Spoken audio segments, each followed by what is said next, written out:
Whose idea was it to go to Bethlehem? The Christmas story might make it seem like it was Caesar's idea.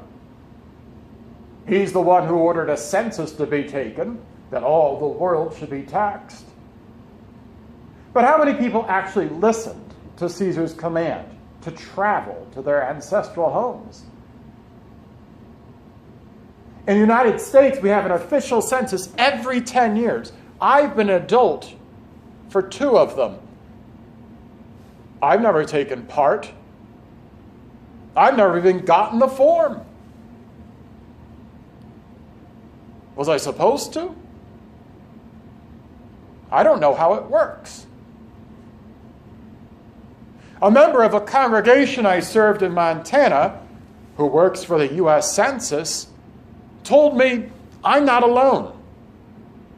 She says that trying to get people out in rural areas to turn in their census reports is like pulling teeth. She would venture out into the mountainous wilderness of the American West, trying to find people to count, but rarely received a warm welcome. Montanans tend to dislike the government knowing their business. Similarly, very few people from the rural, impoverished area of Nazareth would have participated in the census of Caesar Augustus. Some would never have heard about it. Most wouldn't have had the funds necessary to participate. But for some reason, Joseph seems to think he needs to go. Why? Well, Luke says, because he was of the house and lineage of David. Caesar may have intended a government regulation, but it resulted in a family reunion of sorts, and for Joseph, a famous one, as he was a descendant of King David's royal house.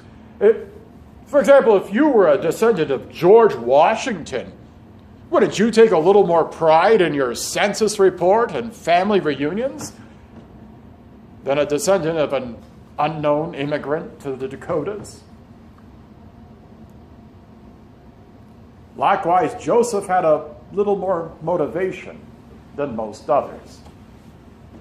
It's interesting then that the outward details which draw this family to Bethlehem are Caesar's tax strategy and Joseph's family reunion. Poor Mary. She seems to be along for the ride. Men can be notorious for outlandish plans and unrealistic expectations of 9-month pregnant women. Men have been known to decide to move or change jobs. Others have planned trips away from home right around the due date. Some farmers might beg to squeeze just one more load to harvest before they absolutely have to head to the hospital. And Joseph says, let's go to Bethlehem. The poor mother-to-be is often at the liberty of the plans of others. Mary, all the more so.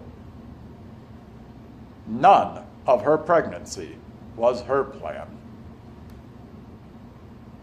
Why should it start now? Yes, she submits to Caesar's census. She submits to Joseph's decision to participate.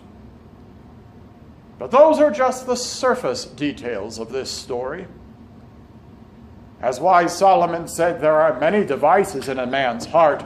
Nevertheless, the counsel of the Lord, that shall stand. Because spiritually speaking, which is the only reality that matters, Mary isn't submitting to any mere mortal. She submits to the will of God.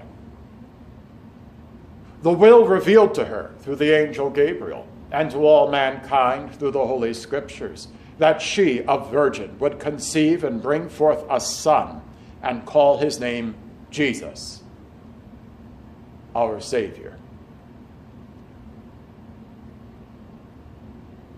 You don't have to be 9 months pregnant to feel uncomfortable with the things going on all about you. You don't have to be 9 months pregnant to feel that everyone else makes the decisions in your life. We all do. But by faith, you, like Mary, may trust in God's good plans for you despite what others have in mind. That the God who ordered all things to prepare the way for his Son to win you your heavenly home, that he can and does use all things to carry you every step of your journey there. We continue to watch God's plan unfold in part 2, the Annunciation to the Shepherd.